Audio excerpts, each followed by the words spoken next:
সাথে আরেকটা যেটি দেখা গেছে এই যে ধরেন জুলাই ডকুমেন্টের উদ্বোধন যেখানে রাষ্ট্রপতি ছিলেন, স্বরাষ্ট্রমন্ত্রী, মুক্তিযুদ্ধ বিষয়ক মন্ত্রী, আরও মন্ত্রীরা ছিলেন। সেখানে দেখা গেল ডকুমেন্টারিতে আপত্তির কারণে ভুয়া ভুয়া স্লোগান হলো, তুমুল হট্টগোল বেড়ে গেল। বিদেশি যে অতিথিরা ছিলেন, রাষ্ট্রদূতরা ছিলেন, তারা বেরিয়ে গেলেন।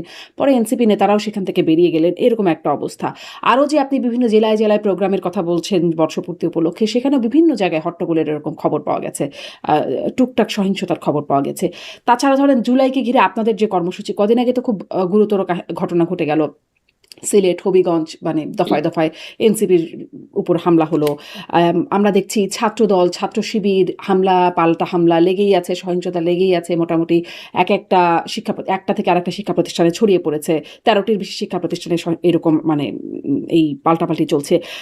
মানে জুলাইকে ঘিরেই তো এই সহিংসতা, মানে এটি কেন হচ্ছে, এত সহিংস কেন হয়ে উঠছে? এখানে তো অনেকগুলো প্রসঙ্গ, আমি একটা একটা করে বলার চেষ্টা করতে পারি। প্রথমত হচ্ছে যে গতকালকের যেটা সরকারের যেটা মহামান্য রাষ্ট্রপতির উপস্থিতিতে যে এই ঘটনাটা, সে মুক্তিযুদ্ধ মন্ত্রণালয়ের একটা ইভেন্ট ছিল, সেখানে একটা ডকুমেন্টারি দেখানো হয়েছে জুলাই নিয়ে। তো সেটা যেটা আশ্চর্য করেছে আমাদেরকে যে আপনার আহ বৈষম্যবিরোধী ছাত্র আন্দোলন, অর্থাৎ যে আন্দোলনের যে ব্যানারে আন্দোলনটা হয়েছে, সেটার কোনো উল্লেখ ছিল না। আপনার 3 তারিখের যে এক দফা, সেটার কোনো উল্লেখ নাই। 4 তারিখের লং মার্চ, অর্থাৎ যে ঢাকায় আসো জনতা, এই যে আহ্বান, এগুলোর উল্লেখ নাই।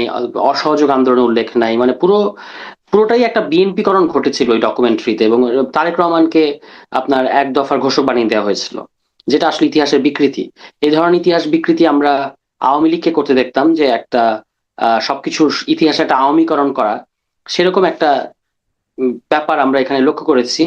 যে কারণে আমরা তাৎক্ষণিকভাবে প্রতিবাদ করেছি। সেখানে আমাদের যারা উপস্থিত ছিলেন, আমাদের উপস্থিত খুব বেশি ছিল না, 8-9 জনের মতো ছিল, তারা প্রতিবাদ করেছে। এবং সাধারণ যে শহীদ পরিবার, আহত বা অন্যান্য যারা উপস্থিত ছিলেন, তারাও মারাত্মকভাবে প্রতিবাদ করেছেন।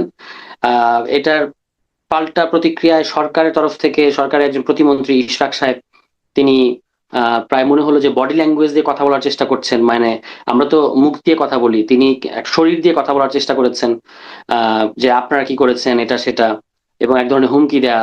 পুলিশের যিনি আইজি, তিনি বলেছেন মহামান্য আমাদের মাননীয় স্বরাষ্ট্রমন্ত্রীকে, এগুলারে কি স্যার বাইর করে দিব, মানে এরকম, মানে এগুলারে এইভাবে আর কি। তো যেহেতু স্বরাষ্ট্রমন্ত্রী একজন পলিটিশিয়ান, তিনি বুঝেন এটার কনসিকুয়েন্সটা কি হবে, ফলে তিনি তাকে নিবৃত করেছেন। তো এগুলো ঘটেছে, এবং এগুলো ঘটাটা খুব দুঃখজনক। এই দিনে এটা না ঘটলেও পারতো। এবং মাত্র 2 বছরের মাথায় বিএনপি কিন্তু এমনিতেই জুলাইয়ের অংশীদার, তার কোনো প্রয়োজন নাই ইতিহাস বিকৃতি করার। কিন্তু এই যে সবকিছুকে দখল নেওয়ার, তারা তো এখন সবকিছুকে দখল নিচ্ছে, আপনি দেখতে পাচ্ছেন। এবং একটু আগে ইন্টারেস্টিংলি তাদের একজন এমপি, ঝালকাঠি 1 আসনের, তার ফেসবুক পোস্ট দেখলাম, তিনি বলছেন যে এমন খাই খাই শুরু করেছে বিএনপির নেতাকর্মীরা যে দলটাই খেয়ে ফেলবে। এই স্ট্যাটাস তিনি কিছুক্ষণ আগে দলের নেতাকর্মীদের উদ্দেশ্যে দিয়েছেন। তো এইটা যে তারা ইতিহাসের উপরও করছে, এটা তারা আওয়ামী লীগের কাছ থেকে ভালোই রপ্ত করেছে বলে মনে হচ্ছে। এবং সেটা এই পর্যন্ত গেছে যে মহামান্য রাষ্ট্রপতি পর্যন্ত, মানে এখন যিনি রাষ্ট্রপতি, তিনি পর্যন্ত কিন্তু বললেন যে এটা গ্রহণযোগ্য না। এবং পরবর্তীতে মুক্তিযুদ্ধ তিনি বিষয়ক বললেন, জি, মন্ত্রী, এটাই বলতে চাচ্ছিলাম যে তিনি বললেন, বা মুক্তিযুদ্ধ বিষয়ক মন্ত্রী বললেন, মুক্তিযুদ্ধ বিষয়ক মন্ত্রী তো একরকম ক্ষমাই চাইলেন সেই বিষয়ে। তার মানে তারপরেও মানে যেই হট্টগোল পরিস্থিতিটা আমরা দেখলাম, তার আগেই অবশ্য বিদেশিরা বেরিয়ে গেছেন, বা সেখানে এনসিপি নেতারা বেরিয়ে গেলেন, এরকমটা কি না করার উপায় ছিল না? মানে যেহেতু তারা অ্যাগ্রি করে যাচ্ছেন যে না এখানে উপায় ভুল ছিল না, হয়েছে, বিদেশিরা উপায় যে ছিল না। বেরিয়ে গেলেন, আসলে বিদেশিদের কাছে কি বার্তা গেল? জি, তারা তো নানান রকম বিনিয়োগ সহ সহায়ক ভালো। সহ সহায়ক ভূমিকা পালন করে। বিদেশির কাছে এটাই বার্তা গেল যে একটা সামান্য হিস্ট্রি, একটা দেশকে গঠন করতে গেলে তার প্রধান জিনিস হচ্ছে তার ইতিহাসটা নৈর্ব্যক্তিক ভাবে নির্মোহভাবে বলতে হয়। এখানে যে যে রাষ্ট্রদূত কিংবা যে বিভিন্ন রাষ্ট্র, অন্যান্য রাষ্ট্রের যে কর্মকর্তারা ছিলেন, তারা যে সকল রাষ্ট্র থেকে এসেছেন, ওই সকল রাষ্ট্রের একটা জাতীয় ইতিহাস আছে। ফলে তারা জানেন যে ইতিহাস ব্যাপারটা কিরকম জরুরি। তো তারা এটাই দেখে গেলেন যে এখানে একটা দল, সরকারি দল, ইতিহাসকে আত্মসাৎ করার চেষ্টা করছে, এবং তারা চলে গেছেন। এটা আমাদের জন্য খুব ভালো হয় নাই, এটা বিব্রতকর অবশ্যই। কিন্তু এটা এটার জন্য তো সরকারই দায়ী। মানে এটা সরকারের এই, তাকে তো বের করতে হবে যে কারা এই ডকুমেন্টারিটা বানালো, এটার পেছনে কারা কারা স্ক্রিপ্ট লিখলো, কারা এটা করলো। এবং সরকারের এরকম একটা, সরকারের দায়, সরকারের ব্যর্থতা, যেটি আসলে মুক্তিযুদ্ধ বিষয়ক মন্ত্রী স্বীকার করছেন, বা আপনি বলছিলেন রাষ্ট্রপতিও সেখানে মানে এই দায়গুলোর কথা বলেছেন যে এরকম বিষয় ভুল বা কিরকম কিভাবে হয়ে গেল। কিন্তু এই দায়টা কি আপনাদেরও না, যে বিদেশিদের সামনে বা এরকম একটা যেখানে আসলে আহ, মানে আমাদের ইমেজ নির্ভর করে, সেখানে গিয়ে এরকম হট্টগোল, রাজপথের মতো আচরণ, এটা আসলে কেমন হলো? এটা কি দায়টা আপনাদেরও না? মোটেও আমাদের দায় না। কারণ হচ্ছে আপনি নিজেকে ওই জায়গায় চিন্তা করেন যে আপনি জুলাই গণ অভ্যুত্থানের সম্মুখ সারির একজন চরিত্র, একজন সমন্বয়ক কিংবা আন্দোলনকারী শীর্ষ ছাত্র নেতাদের একজন। আপনার খুব গুরুত্বপূর্ণ ভূমিকা আছে, হয় 4 তারিখে বা 3 তারিখে কোনো একটা দিনে। হ্যাঁ, এখন আপনার সামনে বসে আপনি এমন একটা ইতিহাস দেখতে পাচ্ছেন যেটা আপনার কাছে মানে আকাশ থেকে পড়ার মতো মনে হচ্ছে, যে ইতিহাসে আপনি নাই। আপনি থাকাটা গুরুত্বপূর্ণ না সবসময় হয়তো, কিন্তু ওই ওই ঘটনা তো উল্লেখ থাকতে হবে। 4 আগস্ট যে মানুষকে ছাত্ররা ডাকলো এবং সারা দেশে মানুষ ঢাকা শহরে আসলো, 3 তারিখে যে শহীদ মিনারে লাখো জনতার উপস্থিতিতে আপনার এক দফা ঘোষণা করা হলো, 2 তারিখে যে দরবার হলে সেনাবাহিনী সিদ্ধান্ত নিল যে তারা গুলি চালাবে না, এগুলো তো নিরেট ইতিহাস। এটা তো আপনি বিকৃতি করতে পারেন না। এবং আপনি ভার্চুয়ালি জনাব তারেক রহমান এক দফার কথা বলেছেন, সেই আপনার 16-17 তারিখে, সেটাকে আপনি এক দফার ঘোষণা বানিয়ে মানে দিচ্ছেন। যেখানে এটা কোথাও ভুল বা ব্যর্থতা দেখলে হইচই করে ওঠাটা এখন একটা ক্যারেক্টারে দাঁড়িয়ে যাবে, মানে প্রতিবাদ এভাবেই হবে, হইচই করে। প্রতিবাদ করা তো গণতান্ত্রিক অধিকার, নিশ্চয়ই। প্রতিবাদ করব না? আপনার সাথে অন্যায় হলে আপনি করবেন না, আমরা করব না? মানে আমি কি এটা নীরবে মেনে নেব যে আমার সাথে এটা হচ্ছে? কিংবা আমি ধরেন এটা যদি কাব্য লিখে তাদেরকে জানাই, তারা কি এই কথাটা শুনবে? আপনার ধারণা আমরা ওখানে প্রতিবাদ করেছি বলেই তো মাননীয় স্বরাষ্ট্রমন্ত্রী ডেকে বলেছেন যে আপনাদের মধ্যে থেকে কেউ আসেন, এসে কথা বলেন। কিংবা আপনার মুক্তিযুদ্ধ বিষয়ক মন্ত্রী বলেছেন যে আচ্ছা আমি এটা খতিয়ে দেখবো। এইটা যদি আমরা না করতাম, এটা এভাবেই অ্যাপ্রুভ হতো এবং এটাই ইতিহাস হিসেবে, ডকুমেন্টারি হিসেবে চালানো হতো সব জায়গায়। তো এটা আমরা তো হতে তাহলে দিতে কি, পারি মানে না। যেহেতু আপনারা বিএনপির খাই খাই স্বভাবের কথা বলছেন, সবকিছু বিএনপি করণের কথা বলছেন, তাহলে কি এরকম প্রতিবাদ, মানে এরকম একটা হইচই হইচই পরিবেশই লেগে থাকবে? ধরেন আমি আরো কিছু ঘটনার কথা বলি, মানে জুলাইকে ঘিরে একটা আহ, মানে আপনাদের বক্তাদের কাছ থেকে অনেকে আসছে যে ঐক্যের কথা হবার কথা ছিল, কিন্তু যেই বিষয়গুলো আমি উল্লেখ করছিলাম, সামাজিক যোগাযোগ মাধ্যম বা গণমাধ্যম খুললেই কোথাকার শান্তা ফারজানার সাথে জুলাই যোদ্ধা আয়াসের সেই তুমুল মারামারি চলছে, সেগুলো দেখি। বা এই যে শিবির, বা বলছিলাম যেটি এক একটা শিক্ষা প্রতিষ্ঠান থেকে ছড়িয়ে পড়ছে, আর একটা শিবির ছাত্রদল এনসিপি কোথাও মার খাচ্ছে, আহ, আন্দোলন হচ্ছে, এই যে বিষয়গুলো, আহ, এটা কি মানে সামনে আরো বাড়তে থাকবে বলে মনে হচ্ছে? পরিস্থিতি কি সেদিকে যাচ্ছে? কারণ আমরা দেখতে দেখতে পাচ্ছি, একটু এটাও বলে দিই মাঝখানে, যে নাহিদ ইসলাম বলছেন বর্ষা বিপ্লব 26-এও হতে পারে, জামায়াতের আমির বলছেন আর একটা বিপ্লব অনিবার্য হয়ে গেছে, নাসিরুদ্দিন পাটোয়ারি বলছেন এই সরকার পতন ঘটাতে হবে, 5 বছর টিকতে পারবে না, এরকম নানান রকম কথা আসছে। দেখেন, এইটা একটা দেশে যখন সরকার থাকে, আহ উদ্ভূত পরিস্থিতির দায় সরকারকেই নিতে হবে। হুম। ধরুন আমাদের হবিগঞ্জের ঘটনাটার কথা যদি আমি বলি, যে আপনি সহিংসতার কথাটা যেহেতু বললেন, আমরা তো 30 জুন সংবাদ সম্মেলন ডেকে আমাদের মাসব্যাপী কর্মসূচি ঘোষণা করেছি। এগুলো বৈধ কর্মসূচি, রাজনৈতিক কর্মসূচি হুম। এবং আমাদের সংবিধান স্বীকৃত অধিকার রাজনৈতিক দল হিসেবে। তো আমরা হবিগঞ্জে গেছি, আপনি বক্তব্যের অমুক বক্তব্য খারাপ, এটার ছুতো ধরে আপনি আমাদের উপরে হামলা করবেন, গাড়ি ভাঙবেন, বা আমাদের টাকা লুট করবেন, ওখানে যে মিডিয়ার যে যন্ত্রপাতিগুলো ছিল সেগুলোকে আপনি ভেঙে চুরে দিবেন। এবং সবচেয়ে দুর্ভাগ্যজনক এবং ভয়ঙ্কর ব্যাপার হচ্ছে যে আমাদের একটা ছেলে, তার ইন্টারমিডিয়েট ছাত্র আলিফ, তার আপনি চোখ উপড়ে ফেলবেন। এরপর আপনি আমাকে বলবেন ভাষা বিজ্ঞান শেখাবেন বা ভাষা আন্দোলনের বীর সৈনিকের মতো আচরণ করবেন যে অমুক কথাটা ঠিক হয় নাই। এটা তো গ্রহণযোগ্য হবে না। মানে বিএনপির কাছ থেকে আমরা এগুলোই দেখতে পাচ্ছি, মানে তারা আমাদের চোখ উপড়ে ফেলছে, এরপর বলছে অমুক ভাষা ঠিক হয় নাই, মানে যেন মানে এক একজন ভাষা আন্দোলনের বীর সৈনিক সব তারা, ঠিক আছে? তো কিন্তু ভাষা যে এইটা আপনাদের তো ঠিক হচ্ছে ধরুন না, এটা তারা তো তারা আগেও বলে আসছে, মানে সেদিনই যে মার্ক দেবার পরে বলা হচ্ছে তা তো না, এটা তো আগে থেকেই আপত্তি জানানো হচ্ছে। বা আপনাদেরও অনেকে বলছেন যে তার ভাষাটা ঠিক যথাযথ হচ্ছে না, কিন্তু আসলে তো কেউ কোনো ভাষার ব্যবস্থা নেয় না। ভাষার ব্যাপারটা সম্পূর্ণ আলাদা। ভাষার তো আপনি চোখ উপড়ে ফেলে ডিল করবেন না। না, তা ধরে নিশ্চয়ই। নিলাম যে কারো একটা কথা, খুব খারাপ একটা কথা হয়েছে, তাই না? ধরুন এই যে বিএনপির একটা ছেলে আছে, নাম যুব দলের একটা নেতা আছে নয়ন নামের, তার মতো কুৎসিত কথা বলতে গেলে আমাকে 5 বার জন্ম নিতে হবে। সে ওই অন্তর্বর্তী সরকারের আমলে যমুনার সামনে, যমুনা ঘেরাও করে 2জন রানিং অ্যাডভাইজার মাহফুজ এবং আসিফকে উদ্দেশ্য করে তাদের নাম নিয়ে যে কুৎসিত স্লোগান দিয়েছে, আমি সেটা উচ্চারণ করতে চাই না। আপনি জানেন, আপনি সাংবাদিক, আপনি অবশ্যই জানেন। তাহলে এটা যদি তারা করতে পারে তখন তো এরকম ভাষা বিজ্ঞান, আমরা এত ভাষা চর্চা দেখি নাই, এত ভাষা আন্দোলন দেখি নাই। কিন্তু এখন বিরাট ভাষা আন্দোলন হচ্ছে, ভালো, আপনি ভাষা আন্দোলন করেন, মানে যারা করতে চায়। আমি একটা উদাহরণ ভাষা দিয়েছি আন্দোলন তো সবসময়। আপনাদের বা আপনারা বা আপনাদের পন্থী যারা, তারাও তো আসলে ভাষার কথা বলছেন, ভাষাতে তো খুব ভালো নজির অন্ততপক্ষে 5 আগস্টের আগে পরে দেখা যাচ্ছে না, সেটা নিয়ে আমরা অনেক কথা বলছি। অশ্লীলতা, গালাগালি, তার প্রভাব খুব প্রকাশ্যে বেড়ে গেছে আর কি, আগেও হয়তো ছিল কিন্তু সেটা নিজস্ব ব্যক্তিগত পরিসরে, এখন প্রকাশ্যে খুব বেড়ে গেছে। যদি যদি বেড়েই যায় সেটা আপনি কিভাবে ফয়সালা করবেন, কিভাবে ডিল করবেন? সমালোচনা করে ডিল করতে হবে। যেমন ধরুন, আমি একটা উদাহরণ সবসময় দিই, একজন বিরোধী দলীয় নেতা অন্য একটা দলের, তিনি মাননীয় প্রধানমন্ত্রীকে উদ্দেশ্য করে খুব কুৎসিত একটা গালি দিয়েছিলেন, হুম, যেটা অগ্রহণযোগ্য ছিল। এই মাস দুইয়ের আগে সম্ভবত একটা কোন একটা, এই সরকার যখন হুম, শুরু করে তার 1-1.5 মাসের মধ্যে কুলাঙ্গার হুম, বলেছিলেন। এটা কিন্তু আপনি খেয়াল করবেন জনগণ এটা গ্রহণ করে নাই, কিংবা বিরোধী দলীয় পরিসরও সেটা গ্রহণযোগ্য হয় নাই। ঠিক আছে, কেন? হ্যাঁ, কারণ আমাদের মাননীয় প্রধানমন্ত্রীর ব্যাপারে রাজনৈতিক সমালোচনা আছে, থাকবে, কিন্তু এটা আপনি তো মানে এইভাবে গালি দিতে পারবেন না। তো এই যে গালি দিল কেউ, এটা অগ্রহণযোগ্য হলে সেটা ব্যাকল্যাশ জনগণের দিক থেকে আসবে, মানুষের দিক থেকে আসবে। এটাই ফয়সলা করার সবচেয়ে ভালো পন্থা। কিন্তু আপনি যদি আজকে, যেটা সবচেয়ে ইম্পর্টেন্ট এখানে, যে আজকে যদি আপনি কটূক্তি, গালি এসবের কারণে হামলা করা জাস্টিফাইড হয়ে যায়, তাহলে কালকে ওই যে কোনো কথাকেই গালি এবং হুম। আপনার না, কটূক্তি হিসেবে চিহ্নিত করা হবে এইটা অবশ্য আজকে এবং কথা তারপরে বলার ইস্যু হামলা ছিল করা না। হবে। তারপরে যেহেতু আসছে বলি, কটূক্তি গালি হামলা করার জন্য জাস্টিফিকেশন না। কিন্তু ধরেন কটূক্তির জাস্টিফিকেশনটা কি? সেটা তো কিছু একটা কোথাও তো এটা রেমেডি হতে হবে। আপনারা তো দীর্ঘদিন ধরে কটূক্তি করে যাচ্ছেন, হ্যাঁ, করে হতে হবে, যাচ্ছেন। হতে হবে। কিন্তু সেটা নিয়ে তো কোনো শো কজ, কোনো আনুষ্ঠানিকভাবে কোনো বার্তা দেয়া, সেগুলো তো হচ্ছে না। মানে কটূক্তি তো বন্ধ হচ্ছিল না তো, বা হয়নি তো। না, হবে, বন্ধ হবে, কারণ এটা সমাজ গ্রহণ করছে না। এটা যারা বিভিন্ন ধরনের খারাপ কথা বলছেন বা অগ্রহণযোগ্য কথা বলছেন, এটা তারা বুঝতে পারছেন। মানে সেটা মানে সমাজের একটা অটো রেজিস্ট্যান্স এখানে আছে। ফলে এটা এটা আপনাকে ছেড়ে দিতে হবে, কারণ এই ভাষা, মানে গালি বলেন আর যেটাই বলেন, এগুলো ভাষারই অংশ, এগুলো ভাষার মধ্যেই আছে। আমি ব্যবহার করবো না, এটা হচ্ছে আমার ডিসেন্সি। তো এই ডিসেন্সিটা পলিটিক্স এর মধ্যে আসতে হবে। আমরা অতীতেও দেখেছি এরকম কুৎসিত কথা কেউ কেউ বলেন, কিন্তু এগুলো শেষ পর্যন্ত ধোপে টেকে না, বা এটা গ্রহণযোগ্য হয় না, বা এটা রাজনীতির মূল ধারা হতে পারে না কখনো।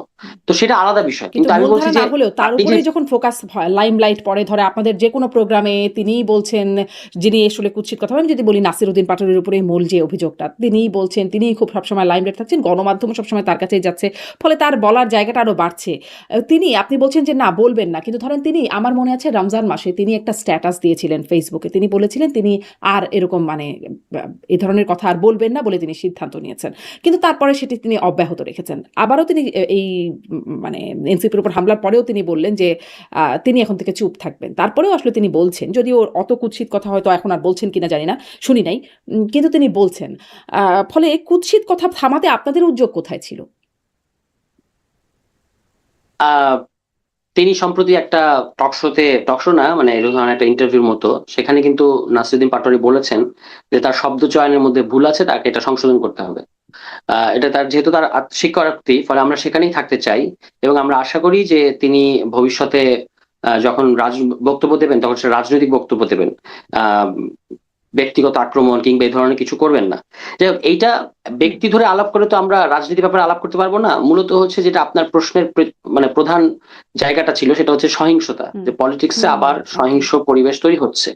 এটা হচ্ছে আপনার অ্যালার্মিং। এবং আমরা বিভিন্ন ক্যাম্পাসে দেখতে পাচ্ছি যে ছাত্রদল মরিয়া হয়ে ক্যাম্পাসগুলোকে দখল নিতে চাচ্ছে। তো সে কারণে হামলাগুলো হচ্ছে।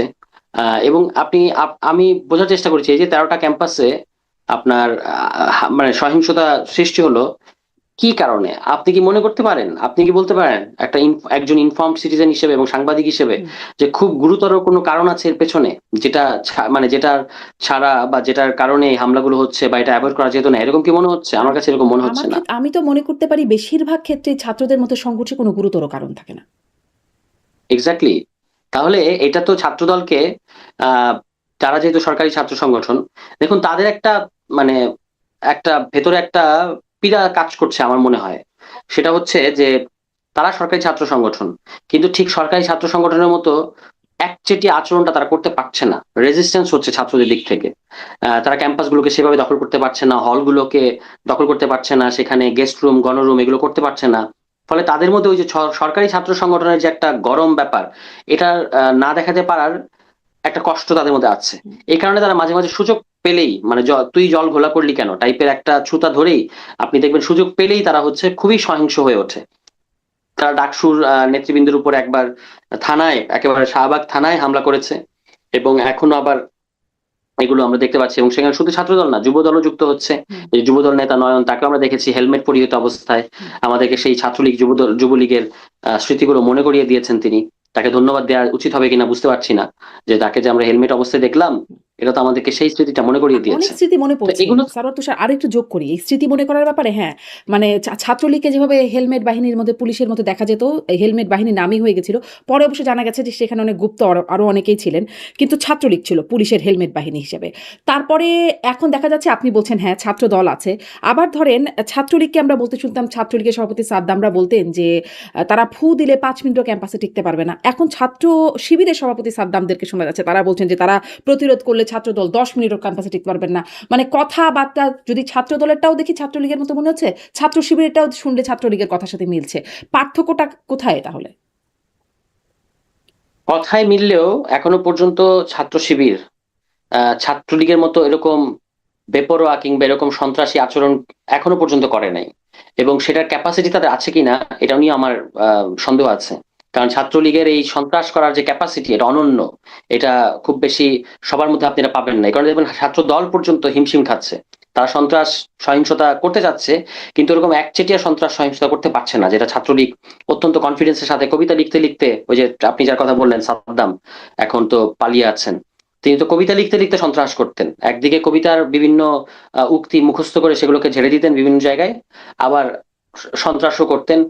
এমনকি ডাকসুর ২ তলা থেকে ছুঁড়ে ফেলেও দিয়েছেন, ছাত্র মেরুদণ্ড ভেঙে ফেলেছেন, এগুলো ঘটেছে। কিংবা চোখ উপড়ে ফেলেছেন, এগুলো অনেক ঘটনা আছে, এখনো তো পিটিয়ে চোখ মেরে উপড়ে ফেলেছেন, ফেলছেন, পিটিয়ে শেষ ফেলছেন, নাই। মেরে হয়তো ফেলে নাই এখনো পর্যন্ত, কিন্তু পেটাপিটির ঘটনা তো চলছেই। হেলমেট পরে অবশ্যই এটাই তো পরিহিতভাবে খারাপ, এটাই তো সেটাও বলছি। চলছে, হ্যাঁ। অবশ্যই এটাই তো খারাপ, এবং এটাই তো বারবার বলছি যে এই জায়গাটায় যাওয়া যাবে না। পলিটিক্সকে ডিসেন্ট জায়গায় রাখতে হলে আমাদেরকে গণতান্ত্রিক সংলাপের মধ্যে থাকতে হবে, হুম। এবং একটা গ্রহণযোগ্য ছাত্র রাজনীতির রোডম্যাপ ছাত্রদের তৈরি করা উচিত। এটা ছাত্র ইস্যু, কিন্তু জাতীয় রাজনীতিতেও ধরেন এই হবিগঞ্জের ব্যাপারটা তার শুধু ছাত্রদের ইস্যু না। সেখানে আমরা তো পুরো দেখলাম যে অস্ত্রশস্ত্র সহ পুলিশের সাথে আমরা বিএনপি ছাত্র দলের নেতাদেরকে অবস্থান করতে দেখেছি, আমি নিজেও সেখানে হুম। গিয়েছিলাম। এবং পুলিশ যেভাবে আমাদেরকে বাধা দিল, মানে আমরা আক্রান্ত পক্ষ, কিন্তু আমাদেরকেই কর্মসূচি করতে বাধা দিয়েছে।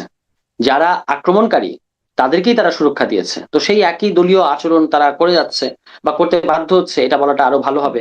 কারণ এখানে তো পুলিশ সংস্কার যে কমিশন গঠন করার কথা, যেটাতে বিএনপি নোট অফ ডিসেন্ট নাই, সেটা বিএনপি বাস্তবায়ন করছে না।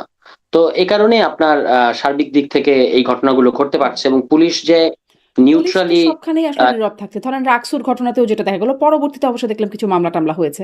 কিন্তু রাকসুতেও সেখানে যে সালাউদ্দিন আম্মার তিনি ছাত্রলীগ বলে ৩ জন শিক্ষার্থীকে বেধড়ক পেটাচ্ছেন বা শিবিরের আরো কর্মীরা পেটাচ্ছে। পুলিশ এবং প্রশাসনও সেখানে দাঁড়িয়ে দেখছে এবং পরে দেখা যাচ্ছে সে যারা মার খেয়েছে তাদেরকে গ্রেপ্তার করে নিয়ে যাচ্ছে। ওই একই রকম ভূমিকা না পুলিশের? অ্যাবসলিউটলি, এবং এটা অগ্রহণযোগ্য।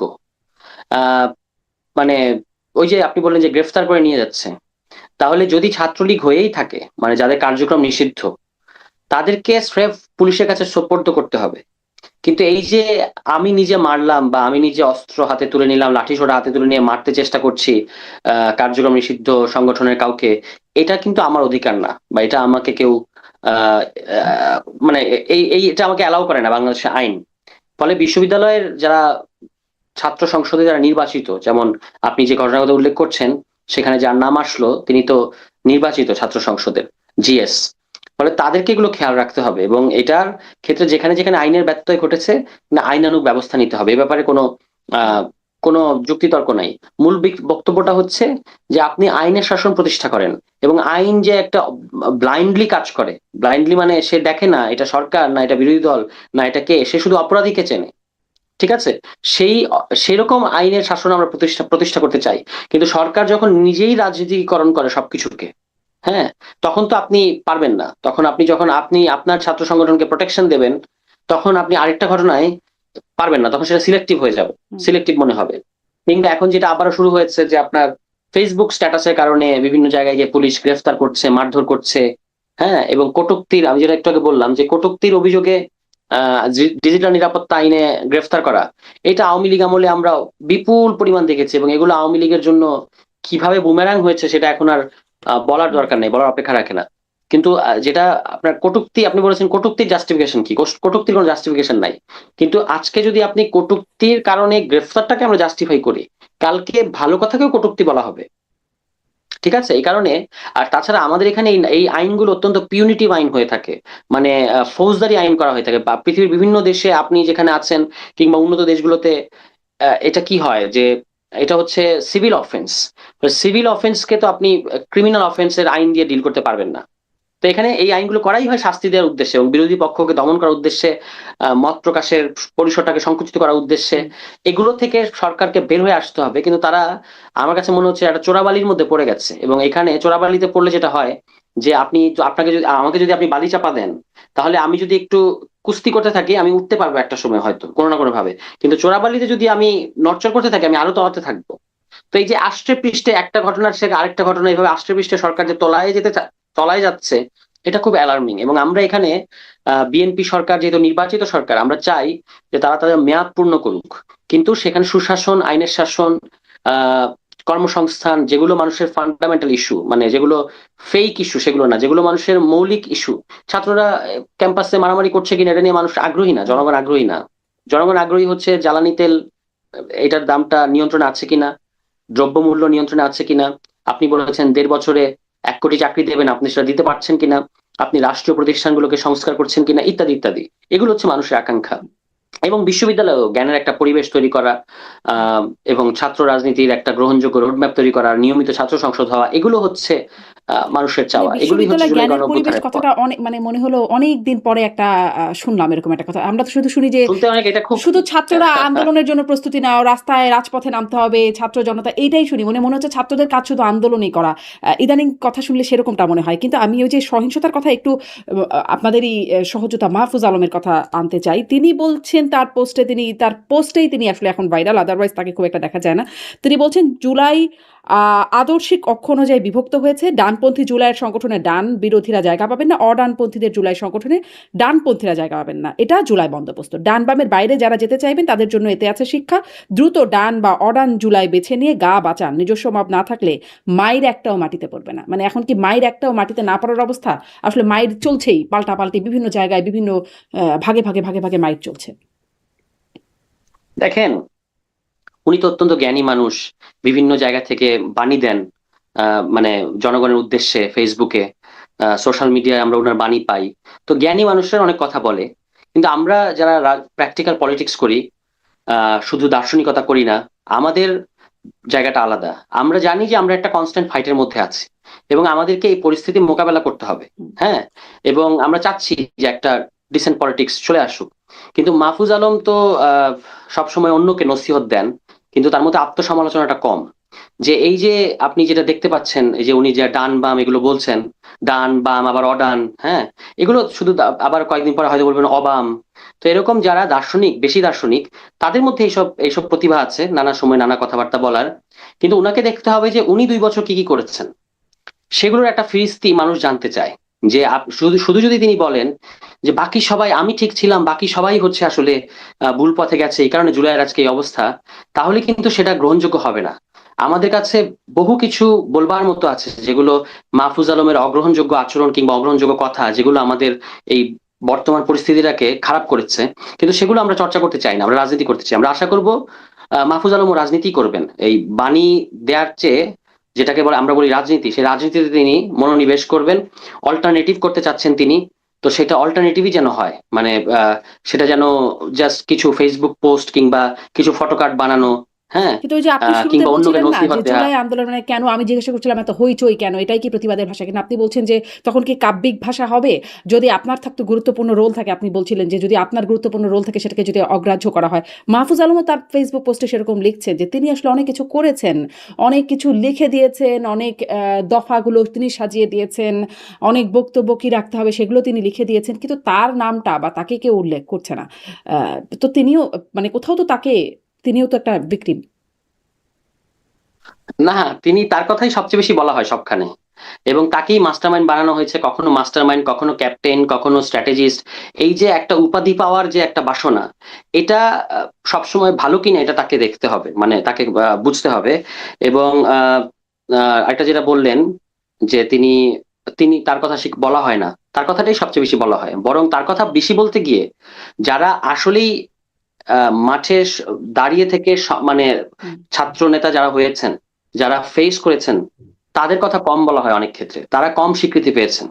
এবং সেই কম স্বীকৃতি পাওয়ার ক্ষেত্রে মাহফুজ আলমের ভূমিকা কি কি ছিল সেটাও তাকে একটু রিকল করতে হবে। তার কারণ হচ্ছে এই গণ অভ্যুত্থানের পরে এই পুরো যে পলিটিক্যাল ইয়াংদের যে পুরো পলিটিক্যাল প্রসেস, এটা তো এখন আমাদের স্বীকার করতে কোনো দ্বিধা নাই যে তিনি উপদেষ্টা হলেও তার একটা অত্যন্ত মানে ব্যাপক ইনফ্লুয়েন্স ছিল এই বৈষম্যবিরোধী ছাত্র আন্দোলন আহ, থেকে জাতীয় নাগরিক কমিটি হয়ে জাতীয় নাগরিক পার্টি এই পর্যন্ত তার তো একটা খুব বড়সড় ইনফ্লুয়েন্স ছিল।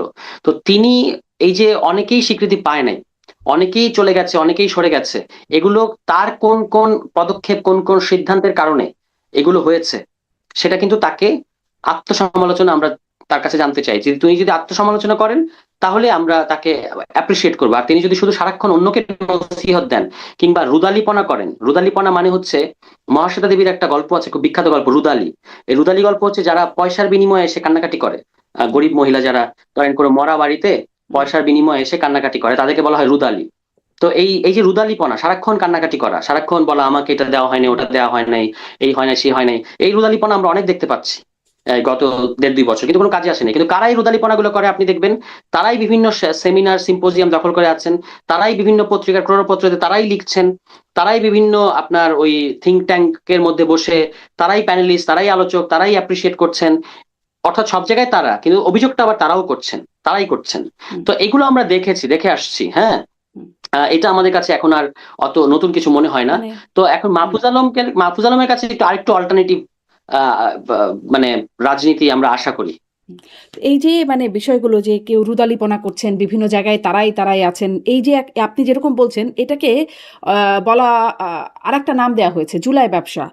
এটা নিয়ে মাহফুজ আলম যেমন ক্ষুব্ধ, উমামা আর তাদের সাথেই ছিলেন সম্মুখ সারির নেত্রী তিনি, তাসনিম যারা তারা সরে গেলেন, তারাও পরবর্তীতে এরকম অভিযোগ দিয়েছেন যে জুলাইকে বানানো হয়েছে টাকা বানানোর মেশিন বা ক্ষমতার মেশিন ইত্যাদি বিভিন্ন সময় তারা বলেছেন। এখন জুলাই ব্যবসার কথা শুনছি এমপি মাহমুদা মিতু তিনিও বলছেন যে যদি তারা জিয়া ব্যবসা করতে পারে, মানে বিএনপির কথা বলছি, তারা যদি জিয়া ব্যবসা করতে পারেন তাহলে জুলাই ব্যবসা করতে অসুবিধা কি, যদি জুলাই ব্যবসা হয়ে থাকে হাদি ব্যবসা জুলাই ব্যবসা চালু রাখতে তিনিও বলছেন। মানে যদি খারাপই হয়, জিয়া ব্যবসাটা যদি খারাপ হয়, মুক্তিযুদ্ধের চেতনা ব্যবসা যদি খারাপ হয়, তাহলে জুলাই ব্যবসাটাও চালু রাখা কেন? মানে জুলাই ব্যবসা একটা নতুন করে আর একটা দোকান খোলা? না, জুলাই ব্যবসার কোনো সুযোগ নেই, জুলাই হচ্ছে তো, ব্যবসার কোনো সুযোগ নেই এই যে আপনার। আপনিই বললেন যে তারাই তারা, হচ্ছে, হ্যাঁ হচ্ছে তো। হ্যাঁ করছে তো, এবং করছে এবং করে আবার তারা বলতেছে যে জুলাই নিয়ে ব্যবসা হচ্ছে, অথচ তারা কিন্তু জুলাইয়ের পরে অত্যন্ত প্রিভিলেজড। আপনি দেখবেন ইউজিসি তে তারা গিয়েছে, ইউনিভার্সিটিতে তারা ভাইস চ্যান্সেলর হয়েছে, তারপরে আপনার কি বলে এটাকে সংবিধান সংস্কার কমিশনে তারা গিয়েছে, শ্রম সংস্কার কমিশনে তারা গিয়েছে। 8 জনের দল, তার মধ্যে 5 জন গত 2 বছরে, ধরেন একটা দল 8 জনের, সেই দলের মধ্যে একজন সংবিধান সংস্কার কমিশনে গেছেন, একজন শ্রম সংস্কার কমিশনে গেছেন, আরেকজন বিএনপি সরকারের প্রতিমন্ত্রী হয়েছেন। এই 8 জনের দলের মধ্যে 3-4 জন এভাবে এম্পাওয়ার্ড হয়েছেন। আবার সেই দলের ছাত্র সংগঠনের সাবেক কোন নেত্রী, যিনি আবার ধরেন পরবর্তীতে বৈষম্য বিরোধী আন্দোলনের বড় ফেস হয়েছেন, তিনি ওই বৈষম্য বিরোধী আন্দোলনের পদ ব্যবহার করে বিভিন্ন সভা সেমিনার, বিভিন্ন এমবাসি, বিভিন্ন পত্রিকা অফিস, বিভিন্ন এনজিও, এখানে গিয়ে গিয়ে নিজেকে পরিচিত করিয়েছেন, কান্নাকাটি করেছেন, দেখো আমাকে কেউ খেয়াল করে না, এগুলো বলেছেন।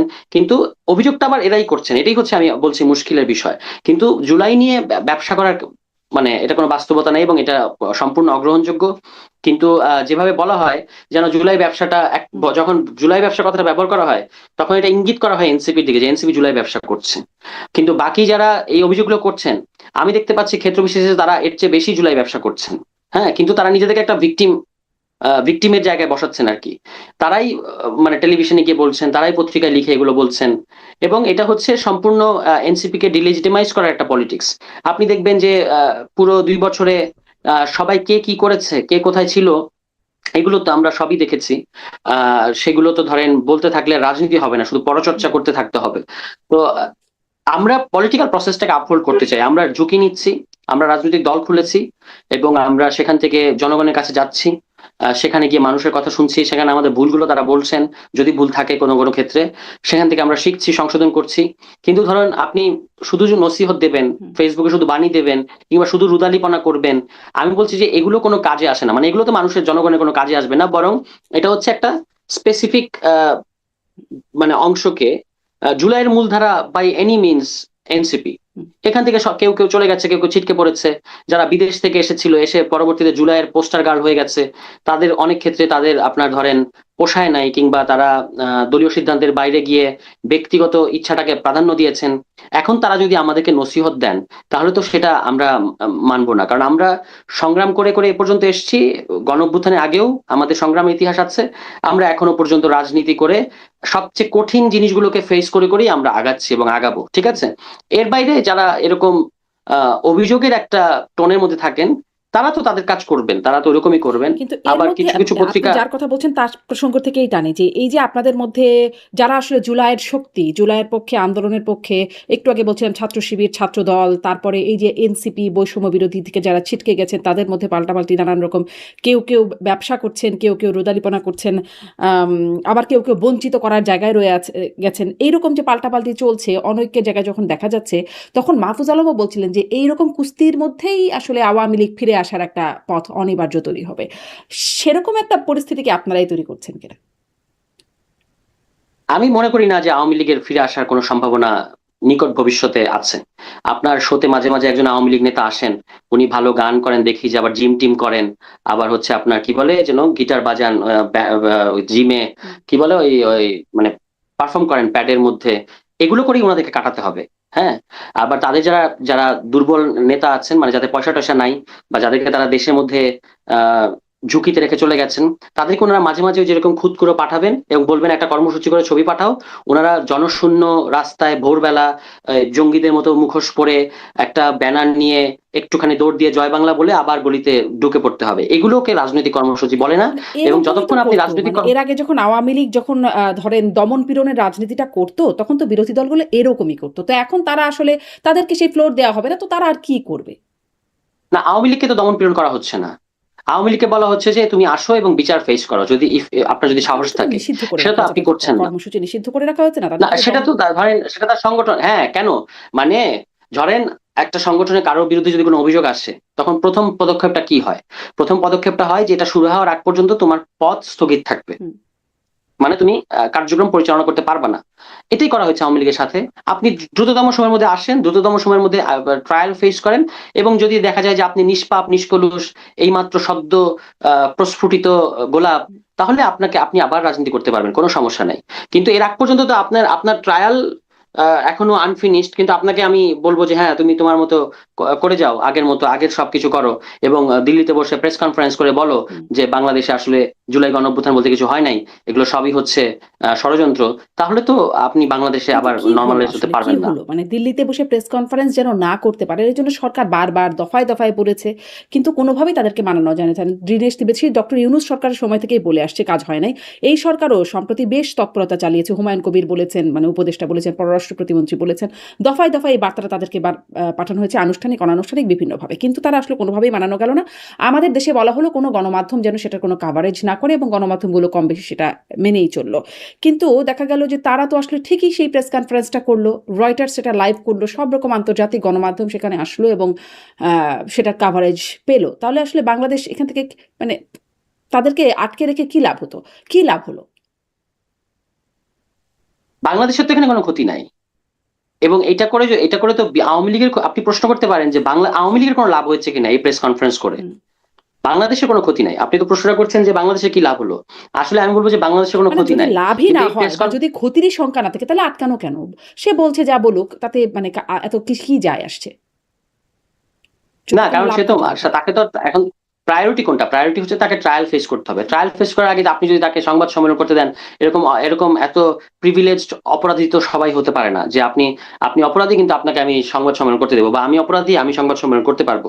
এখন এটা হলো দিল্লির আহাম্মকি, তারা রাষ্ট্রটা বড় হলেও তাদের মাথা হচ্ছে গোবর ভর্তি, কারণ তারা বাংলাদেশের মানুষকে বাদ দিয়ে একটা সন্ত্রাসী দলকে বেছে নিয়েছে। এটা তাদের ব্যাপার। এখন তারা, এবং সেখানে রয়টার্সের যে কথাটা বললেন, ওখানে ওই সামথিং রুমা পাল বলতে একজন ভদ্রমহিলা আছেন, হুম। তিনি আসলে ভারতীয় অবশ্যই, এবং অন্তর্বর্তী সরকারের পুরো সময়ে আমাদের যাদের যাদের সাথে তিনি কথা বলেছেন, মানে আমার সাথে কথা বলেন নাই, কিন্তু যাদের সাথে সাথে তিনি বিভিন্ন কথা বলেছেন সেগুলো তো আমরা জানি। তার একমাত্র কনসার্ন ছিল যে অন্তর্বর্তী সরকার ওই আদানির সাথে যে চুক্তিগুলো আছে সেগুলো মানে বজায় রাখবে কিনা, নাকি সেগুলো বাদ দিয়ে দিবে। ফলে বুঝতেই পারছেন রয়টার্সে কিংবা এরকম ওয়েস্টার্ন মিডিয়া গুলোতে তো ইন্ডিয়ার কিছু লোক আছে, ইন্ডিয়ান অ্যাসেট তো আছে, তারা এই ঘটনাটা তাদের মতো করে ফ্রেমিং করতে চাচ্ছে, কিন্তু সেটাতে খুব বেশি লাভ হবে এরকম মনে করার কোনো কারণ নাই। কারণ হচ্ছে, দুটো উদাহরণ দিই। একটা হচ্ছে জাতিসংঘের কাছে যখন আওয়ামী লীগ নিষিদ্ধ কার্যক্রম, নিষিদ্ধ আওয়ামী লীগ যখন একটা প্লি করলো যে ওই যে তাদের যে ফ্যাক্ট ফাইন্ডিং রিপোর্ট, হুম। এটা এটার মধ্যে কিছু, এটা নিয়ে তারা কথা বলতে চায় বা এরকম কিছু সামথিং, তখন কিন্তু জাতিসংঘ বলেছে যে এটাকে অবিশ্বাস করার মতো কোনো কারণ আমাদের সামনে হাজির হয় নাই। এক নম্বর। দ্বিতীয়ত হচ্ছে, গতকাল জাতিসংঘ কিন্তু জুলাই গণঅভ্যুত্থান দিবস পালন হুম। করেছে। অর্থাৎ আপনি যতই বলেন জুলাইকে আপনি ঝুলাবেন, আপনি জুলাইকে বলবেন জুলাই মানে মিথ্যা, আহ উল্টো আপনি মিথ্যা হয়ে যাচ্ছেন, মানে আওয়ামী লীগ মিথ্যা হয়ে যাচ্ছে। এবং আওয়ামী লীগ ওই যে আপনার এখানে কিন্তু যিনি জিম আওয়ামী করতে লীগের আসেন, পক্ষ জিম থেকে মানে জিম আমার করার যে, অনুষ্ঠানে যারা নেতারা আসেন তারা বলেছেন, যারা আসলে যে যারা জাতিসংঘে গেছেন তারা জিজ্ঞাসা করেছেন যে ১৪০০ যে শহীদ কারা, তারা সেই তালিকা দিতে মানে সেটি দিতে পারে নাই জাতিসংঘ। মানে যেই জায়গাগুলো প্রশ্ন আমি আপনার কাছে প্রশ্ন আছে সেগুলো আপনার কাছে তুলছি, আপনি যদি এটা একটু ব্যাখ্যা দেন। এবং জাতিসংঘ ওই প্রতিবেদনের একদম শুরুতেই লিখে দিচ্ছে যে এটা জাতিসংঘর যে এডিটোরিয়াল স্ট্যান্ডার্ড সেটি মেনে করা হয় না, এবং এটি কোনো আদালতে বিচারক মানে সাক্ষী হিসেবে এটা সাক্ষ্য হিসেবে প্রমাণযোগ্য না, ফার্দার তদন্ত প্রয়োজন। মানে এডিটোরিয়াল পলিসি মেনেই যদি না হয় তাহলে সেটা আসলে মান কি? আমরা তো এটা পড়েছি এবং আমরা দেখেছি যে এখানে যে যুক্তিগুলো ব্যবহার করা হয়েছে সেগুলো অকাট্য। আর আমরা তো এটা আমাদের জীবন দিয়ে এখানে দেখেছি। হ্যাঁ, নিশ্চয়ই। এখন এর বাইরে জাতিসংঘ এটাও বলেছিল যে যদি বাংলাদেশ এই কেসটাকে আইসিসিতে নিতে চায় তাহলে তারা সহযোগিতা করবে। কিন্তু বাংলাদেশের এরকম কোনো কারণ তৈরি হয় নাই, কারণ এখানে আমাদের একটা ফাংশনাল ট্রাইব্যুনাল আছে। ফলে এখানে এটার বিচার কার্য হবে। এবং জাতিসংঘ এখানে ক্লোজলি এটা অবজার্ভ করছে যে বিচারের আন্তর্জাতিক যে মানদণ্ড সেটা যেন রক্ষিত সেই হয়। মানদণ্ড নিয়ে ফলে আন্তর্জাতিক এটাকে, সংস্থাগুলো কন্টিনিউয়াসলি আপত্তিও জানিয়ে যাচ্ছে। যেমন কোন কোন সংগঠন? যেমন হিউম্যান রাইটস ওয়াচ, তারা এটা নিয়ে আপত্তি জানিয়েছে। আহ, আর আরও কয়েকটা সংগঠন আছে যারা আসলে স্পেসিফিক্যালি কয়েকটা বিচারের কথা বলে, এবং যারা ধরেন আন্তর্জাতিক সাংবাদিক ডেভিড বার্গম্যান, তিনি এটা নিয়ে লিখেই যাচ্ছেন। যিনি আসলে আগেও যুদ্ধাপরাধীর ট্রায়াল যখন হয়েছিল তখনও তিনি সেখানে আছেন, এবং এই যুদ্ধাপরাধ ট্রাইব্যুনাল নিয়ে তার বিশেষ একটা জায়গা কাজ করার। তারা আসলে এটা নিয়ে নানান রকম অভিযোগ, আপত্তি বা এটার আনফেয়ারনেস, ডিউ প্রসেসের অভাব ইত্যাদি নিয়ে বলে যাচ্ছেন। না, একটা যে হলো যে আপনার হিউম্যান রাইটস ওয়াচের ইয়েটা আমি দেখি নাই, হুম। বা আমি হয়তো এড়িয়ে যেতে পারে, আমার চোখে পড়ে নাই। ডেভিড বার্গম্যান সাহেব তো তখন আওয়ামী লীগের সবচেয়ে অপছন্দের তালিকায় ছিলেন। একদম। এখন আবার তিনি আওয়ামী লীগের সবচেয়ে প্রিয় ব্যক্তি, এরকমই হয়। হ্যাঁ। তা আমরা তখনও ডেভিড বার্গম্যানকে খুব বেশি মানে লুফে নেই। এখনো আমাদের ডেভিড বার্গম্যানের কথা নিয়ে, প্রশ্ন নিয়ে কোনো দ্বিধা নাই। তিনি প্রশ্ন করছেন, গণতান্ত্রিক সমাজে যে প্রশ্নগুলোর কথা করা উচিত সেগুলো তিনি করছেন। অযৌক্তিক প্রশ্ন এবং করছেন কিছু কিছু তার প্রশ্নগুলো। তার একটা নিজস্ব দৃষ্টিভঙ্গি এবং নিজস্ব পলিটিক্যাল বোঝাপড়া আছে। তিনি তো আর শুধু আন্তর্জাতিক সাংবাদিক বললে হবে না, তার সাথে বাংলাদেশের এক ধরনের সম্পর্ক তো আছেই। তিনি দীর্ঘদিন যাবৎ বাংলাদেশে কাজ করছেন এবং বাংলাদেশের যে অভ্যন্তরীণ যে রাজনীতি, তিনি এটার অংশই এক এক হুম। অর্থে। হ্যাঁ, এখানে তিনিও একটা পক্ষ। ঠিক আছে। ফলে তিনি সেখান থেকেই তার প্রশ্নের ফ্রেমিং তো আছে, ফ্রেমিং গুলো সাজান। সেটাতে কোনো সমস্যা নেই, তিনি তারটা করছেন। এবং আমি মনে করি যে বিচারিক প্রক্রিয়া নিয়ে প্রশ্ন থাকাটাই ভালো। তাহলে বিচারিক প্রক্রিয়া আরো বেশি স্বচ্ছ হবে এবং ট্রাইব্যুনালকে জাস্টিফাই করতে হবে তার রায়গুলো। এটা সত্য যে কিছু কিছু ক্ষেত্রে কিছু তো মামলা বাণিজ্য এগুলো তো হচ্ছে, এগুলো বাংলাদেশের প্রায় ঐতিহ্যের মতো যে এগুলো হয়ে থাকে, এবং সেগুলো আবার এই রাজনৈতিক দলগুলোই করে থাকে। তো সেইটা সমাধান করা এক জিনিস। আর এটার কারণে আমি বলবো যে ও দেখো দেখো তাহলে জুলাই কিছুই হয় না, আওয়ামী লীগ নিষ্পাপ, সেটা হলো আরেক জিনিস। হুম। হ্যাঁ, বা দুই ভাবে দেখাটাই ভালো হবে। নিশ্চয়ই আওয়ামী লীগ নিষ্পাপ হবে কেন, মানে তাদের কিন্তু বিচারিক প্রক্রিয়া যদি স্বচ্ছ না হয়, সেটা যদি প্রশ্নবিদ্ধ, তাহলে তো এটা একটা বড় জায়গা রয়ে গেল। মানে বারবার এই জায়গাটা যদি প্রশ্ন করার সুযোগ রেখে না, দেওয়া হয়। বড় কোনো ওইরকম 13 সালে যেরকম ছিল যে একটা ক্যাঙ্গারু কোর্টের মতো, আপনি দাঁড়িয়ে যাবেন, আমি বসিয়ে দেব। কিংবা ধরেন আপনার যিনি অভিযুক্ত হুম। তার সন্তান কিংবা সাক্ষীকে গুম করা, হ্যাঁ, সুখরঞ্জন বালির মতো ঘটনা তৈরি করা, এখনো এগুলো, দেখা কিংবা যাচ্ছে যে স্কাইপ আমি যদি কেলেঙ্কারি। না বলি তাহলে তো বলবেন মানে সেই শেখ হাসিনার পক্ষের আইনজীবী সেই বক্তব্য যেটি আসলে অন ক্যামেরায় বলে ফেলেছেন, যেটি আসলে ক্যামেরা অফ হয়ে যাওয়ার কথা ছিল, কিন্তু অন থাকাতে সেটিও তো মানে চলে আসছে, যে তিনি বলছেন যে আসলে বোঝা যাচ্ছে যে এখানেও কোনো একটা যোগ সাজস, সেই শব্দটা যেভাবেই বলি না কেন, তাদের মধ্যে আছে বিচারক বা শেখ হাসিনার পক্ষের আইনজীবী যিনি ছিলেন। ওরকম ঘটনা তো এখানেও দেখা গেছে। শেখ হাসিনাকে আরো ভালো আইনজীবনী দিক না, অসুবিধা নাই তো। তিনি আর আর আসলে তার পক্ষে কে এরকম একটা মানে মানবতা বিরোধী অপরাধের দায়ে যিনি অভিযুক্ত, তার পক্ষে মানে কেউ কেউ যে এখনো মানে কি বলে ফাইট দিচ্ছেন আইনি, এটাই তো মানে বেশি। কিন্তু তিনি চাইলে অন্য আরো আরো বড় সাংবাদিক পাঠাতে, আরো বড় আইনজীবী পাঠাতে পারেন, কোনো সমস্যা নেই। বরং কিন্তু সেটা সেই আরো সময় তো আমাদের যে আইনজীবীরাও মবের শিকার হয়েছেন, ধরেন আদালতে মবের শিকার হয়েছেন, আইনজীবীরা নির্বাচনও করতে পারলেন না, তারা আওয়ামীপন্থী বলে পরিচিত বলে তারা সুপ্রিম কোর্ট আইনজীবী প্যানেল তারা দাঁড়াতেই পারলেন না। মানে হয়েছে তো শুধুমাত্র আওয়ামীপন্থী ট্যাগ থাকার কারণে তারাও তো এই যদি বলি বৈষম্যের শিকার হয়েছেন। কিন্তু তারা তো আওয়ামী আওয়ামী আইনজীবী তো ছিলেনও। আওয়ামী আইনজীবী তো হিসেবে তাদের যে আদালত আদালত কিংবা কোর্ট পাড়ায় তাদের যে গত 17 বছরের দোর্দণ্ড প্রতাপ হুম, কিংবা তাণ্ডব, এগুলোর যারা ভিকটিম, তাদের তো কিছু কিছু ক্ষোভ তৈরি হয়েছে। কিন্তু সেটাও আমি মনে করি যে একটা আইনি প্রক্রিয়ায়, মানে একটা ডিউ প্রসেসে ডিল করা উচিত। হামলা কিংবা হুম। পাল্টা ধাওয়া, এগুলো যদি আমাদের কোর্ট পাড়ায় কিংবা আদালতে হয়, সেটা কাঙ্ক্ষিত না। ফলে সেটা সেটা আলাদা জিনিস, সেটা আমাদের রাজনৈতিক সমালোচনা, মানে আমাদের ইন্টারনাল পলিটিক্স এর সমালোচনা। ট্রাইব্যুনালের বিচারিক প্রক্রিয়ার ব্যাপারটা আলাদা। এখনো পর্যন্ত আমি দেখি নাই যে খুব বড় কোনো প্রশ্ন কিংবা খুব বড় কোনো এটাকে আহ অগ্রহণযোগ্য কোনো কিছু হচ্ছে এরকম বলার কোনো সুযোগ আছে। কিছু প্রশ্ন থাকতে পারে, সেগুলো হুম। মানে সেটেল করতে ধরেন হবে এবং সেগুলো ট্রাইব্যুনালের উত্তর কথা বলছি না, আমি টোটাল বিচার প্রসিকিউটর দিয়ে যাচ্ছেন। প্রক্রিয়াতেই বলি। ধরেন হাতকড়া পরা অবস্থায় আজকেও দেখছিলাম এরকম একাধিক ঘটনা, বেশ কয়েকটা ঘটনা দেখা গেছে হাতকড়া পরা অবস্থায় আইসিইউতে মারা গেছেন ছাত্রলীগ আওয়ামী লীগের নেতাকর্মীরা, বা হেফাজতে মৃত্যুবরণ করছেন তারা নির্যাতনের শিকার হয়ে, সেরকম ভিডিও আবার দেখা যাচ্ছে। ধরেন জামিন হচ্ছে না, মামলাটা অনেক মামলা আছে যে তার বিরুদ্ধে আসলে যথাযথ মামলার বদলে কোনো একটা ভুয়া মামলা আছে, সেই ভুয়া মামলায় তিনি জামিন পাচ্ছেন না, এরকম অনেক রয়ে গেছে। তাহলে আসলে বিচারটা প্রশ্নবিদ্ধ না হয়ে উপায় কি? না, বিপরীত চিত্র আছে, মানে অবিশ্বাস্য দ্রুতগতিতে জামিন পাচ্ছে, আছে, কিংবা হচ্ছে আপনার আছে। হ্যাঁ। এবং হাত করার কথা বললেন, আমি তো দেখতে পেয়েছি যে ইনু সাহেব, তিনি কিভাবে হাস্যোজ্জ্বল মনে হচ্ছেন যেন তিনি সচিবালয়ে প্রবেশ করছেন, তিনি মন্ত্রী হিসেবে, সেভাবে করেও তিনি আদালতে আসছেন, এগুলো তো আমরা দেখেছি। কি ফলে এগুলো আছে। এবং আহ, আমার বক্তব্য হলো যে আমি তো বিচারিক বা আদালতের ভেতরের ব্যাপারটা অত ভালো বুঝি না। হুম, হুম, যেটুকু আমি বাইরে থেকে একজন সচেতন নাগরিক কিংবা পলিটিশিয়ান হিসেবে প্রত্যাশা করতে পারি, সেটা হচ্ছে বিচারিক প্রক্রিয়াটাকে একেবারেই প্রশ্নের ঊর্ধ্বে রাখতে হবে। এবং যত ধরনের প্রশ্ন আমি মনে করি যে যে প্রশ্নগুলো পরাজিত শক্তির পক্ষ থেকে করা হবে, তার সবগুলো ডিফেন্স, সবগুলো যুক্তি আমাদের কাছে আছে। হুম, সেগুলো আলসেমি না করে, এই যে একজন চিফ প্রসিকিউটর বসিয়েছে বিএনপি, তিনি এই যে সন্ত্রাস বিরোধী যে আইনে আওয়ামী লীগের কার্যক্রম নিষিদ্ধ করা হয়েছে, সেই আইনটা ভালো করে পড়ে দেখেন নাই। এবং তিনি বলছেন যে শেখ হাসিনার বক্তব্য প্রচার করা যাবে যদি সেটা বিদ্বেষমূলক না হয়। কিন্তু ওই যে আইনে তাকে আওয়ামী লীগকে নিষিদ্ধ করা হয়েছে, সেখানে পরিষ্কার নির্দেশনা দেওয়া আছে যে কোনো ধরনের বক্তব্য আপনি প্রচার করতে পারবেন না। আবার তিনি দায়িত্ব গ্রহণ করার পরে এটাও বলেছিলেন যে মানে মানবতা বিরোধী অপরাধ আর ফৌজদারি অপরাধ যে আলাদা ব্যাপার, সিস্টেমেটিক হুম, এনফোর্স ডিসঅ্যাপিয়ারেন্স আর একটা স্পোরাডিক, একটা নির্দিষ্ট গুম যে আলাদা ব্যাপার, এটা তিনি তখন গুলিয়ে ফেলেছিলেন। তিনি বলেছিলেন যে আমরা যখন গুম কমিশন নিয়ে কথা বললাম, যখন গুমের অধ্যাদেশটা নিয়ে আলোচনা হচ্ছিল, তখন আমরা বলেছিলাম যে এটা কেন দরকার। তখন তারা বলেছিলেন না, এটা দরকার হবে না, কারণ ওই যে আইসিটি আইনটা, যেটা এই আইনের মধ্যে এটা কভার করা সম্ভব। এখন আপনি আমাকে বলেন, আইসিটি আইনটা তো আসলে মানবতা বিরোধী অপরাধকে ডিল করার জন্য, যেটা সিস্টেমেটিক, যেটা ওয়াইড স্প্রেড, যেটা একটা লম্বা সময় ধরে আহ খুবই পদ্ধতিগতভাবে হয়েছে, কালেকটিভ একটা ক্রাইম। আপনি যদি আজকে যদি বাংলাদেশে কোনো একজন অতি উৎসাহী পুলিশ কিংবা কোনো একজন অতি উৎসাহী আইন শৃঙ্খলা বাহিনীর, অন্য যে কোনো বাহিনীর লোক যদি একটা লোককে গুম করে, যেটা আসলে সরকারের সিদ্ধান্ত না, একটা বিচ্ছিন্ন নির্দিষ্ট স্পোরাডিক একটা যদি গুম হয়, এটার বিচার আপনি কিভাবে ওই আইসিটি আইনে করবেন? তো হুম, তিনি তখন এটা তখন তিনি বলেছিলেন যে আইসিটি আইনের মধ্যে এটা সম্ভব।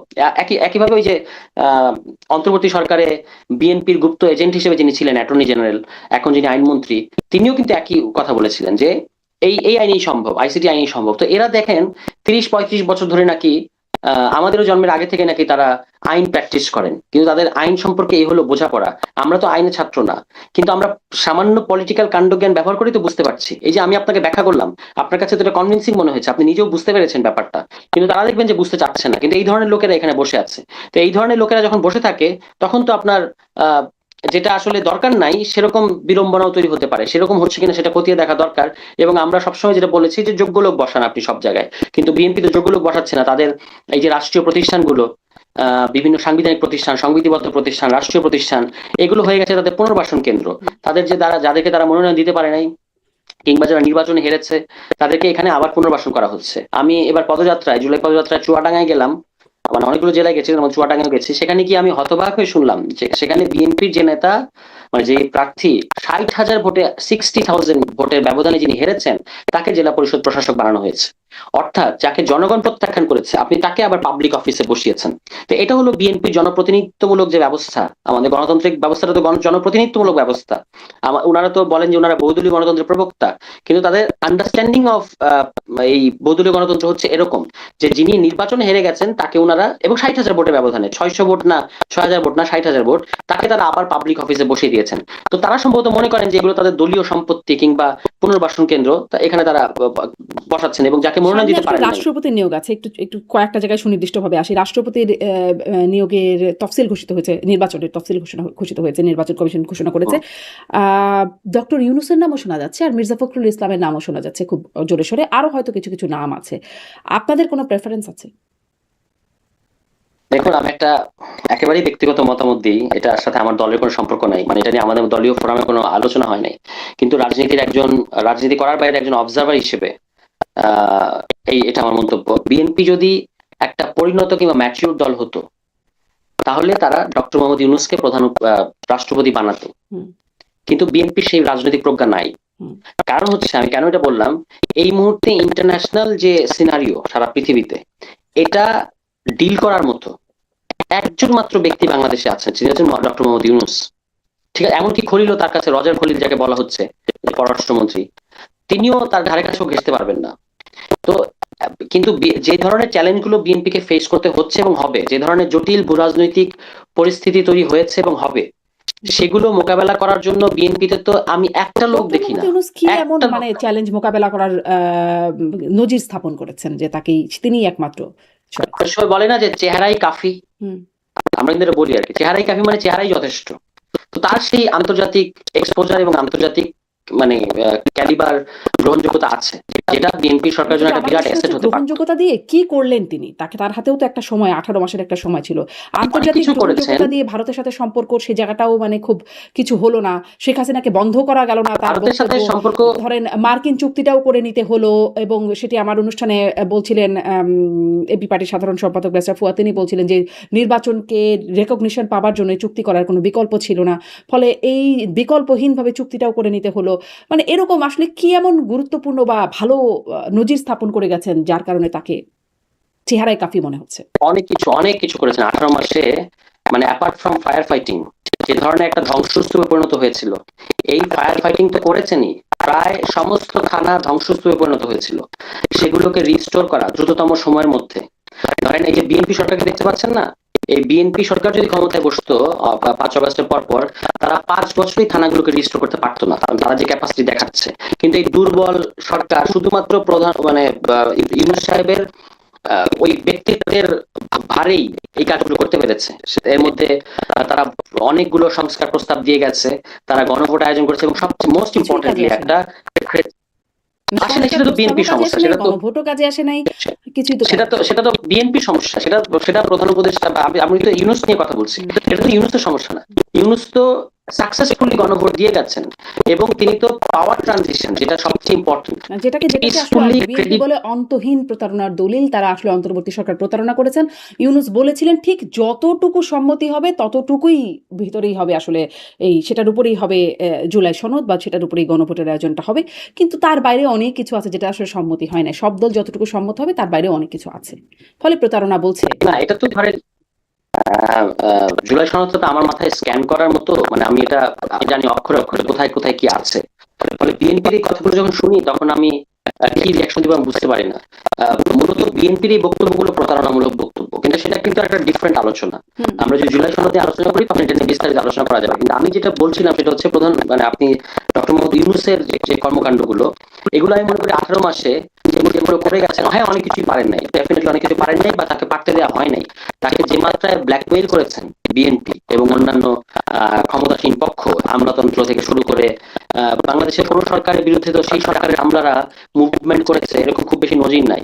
এনডিআর এর আমলারা মুভমেন্ট করেছে, জনপ্রশাসনের আমলারা মুভমেন্ট করেছে, এবং ভুতুরে 2 থেকে 250 আন্দোলন হঠাৎ করে গজিয়ে গেল, সেগুলো আবার এখন নাই।